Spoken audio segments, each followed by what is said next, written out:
Residents in southwestern Sydney have been the centre of attention when it comes to health issues.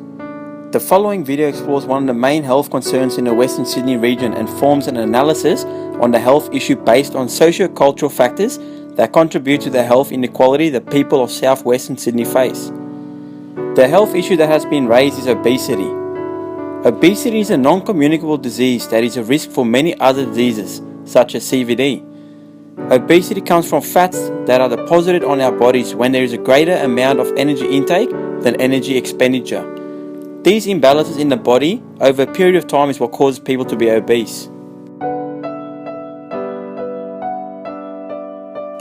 There are also a number of other risk factors for obesity. Some of these include genetics, so your genes can affect the amount of body fat you can carry; physical inactivity, so not being active means you do not burn as much calories, which puts you more at risk; and social and economic issues. So studies have linked social and economic issues with obesity. So obesity is difficult to avoid if you are not health educated. Having a low income and unsafe exercise environment also leads to consuming high energy foods and physical inactivity. Obesity is a major concern amongst the residents in southwestern Sydney and accounts for 21.8% of the people in this area. This is 2% higher than the New South Wales average. Studies also suggest that the risk of obesity is higher in the southwestern Sydney area due to the number of people that are overweight. So this is 34.1% of people, which is slightly higher than the New South Wales average.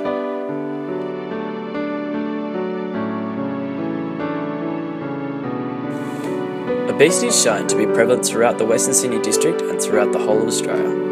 Obesity is contributed by a wide range of socio-cultural factors, including individuals' socio-economic status and their disadvantage, their age, and their access to suitable health services. Many studies have shown that there is a wide gap between good and bad health for individuals who have a low or high socio-economic status. Their socio-economic status can be described as their level of income, either currently employed or unemployed, and their level of education, such as finishing their high school and getting ATAR. These all contribute to their enjoyment of life, whether or not can provide for their families or themselves, and their ability to purchase adequate food for their daily needs. Through the South Western Sydney Local Health District's report of health profiles of the local area, there is a major gap between individuals who finish their Year 12 education or equivalent from the South Western Sydney area compared to the individuals of the whole of New South Wales. 45.6% of Western Sydney individuals complete their education compared to 49.2% of New South Wales. This could in turn create unemployment, which is shown to be 7.2% in the Western Sydney area. Without proper education, individuals will find it difficult to find stable jobs and receive an adequate income to provide for themselves. The average income of a Western Sydney household is around $1,250 per week for a household containing children. With such a low income per week, households will find it hard to find enough money to purchase the appropriate food when shopping. Buying food is already expensive, so individuals will opt for the cheaper alternative, which is usually the unhealthy option. Buying cheaper foods, such as fast foods, will create an unhealthy diet, which will cause individuals to consume more carbohydrates than necessary without the appropriate level of physical education to burn these calories off. Low socioeconomic status has shown to increase the prevalence of diabetes in areas of Western Sydney that include Bankstown, Liverpool and Campbelltown compared to the rest of New South Wales. In New South Wales, 1 in 5 children are considered obese or overweight, but in Western Sydney area, it's shown to be 1 in 3. This is a worrying statistic as children aged between 0 and 14 represent 22% of the Western Sydney population. Lack of adequate physical education in schools and outside of school time can create children to become unfit and can cause obesity to occur. Getting the required 30 minutes to an hour of physical exercise per day is vital for kids, as it will burn off the calories and create a healthier lifestyle. Families with low socioeconomic status will not be able to afford outside of school sports teams such as rugby league or football, so children won't be able to participate in regular physical activity. The unhealthy diets that parents partake in will be followed by their kids, as they won't have a say in what foods they can consume to help them conduct a healthy diet.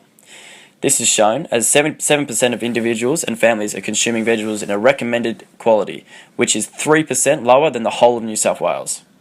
The growing ageing population of the Western Sydney area has shown to increase the prevalence of obesity, as older individuals who aren't physically capable to undertake physical activity will not be able to burn the calories off from foods and will increase in weight, which will create overweight people and unhealthy. As Western Sydney's population grows, the number of health issues will continue to rise. Obesity is shown to be an extremely preventable lifestyle disease, and as an individual, we can prevent it happening to us. Individuals and families that have a low SES could find enough time so they can get the required daily dose of physical activity and become healthy individuals. Being more cautious when purchasing food will help individuals and families try and create a healthier approach to dieting and have the knowledge to not exceed the recommended intake of calories per day. Introducing the right health education to children from an early age will help them understand which is the healthiest way of living and how to prevent lifestyle-related disease from occurring. Creating more available physical activity programs for the elderly will help them lose the calories and make them live a longer, healthier and happier life. With an adequate education and government intervention, we can drastically decrease the prevalence of obesity, not just in Western Sydney, but the whole of Australia.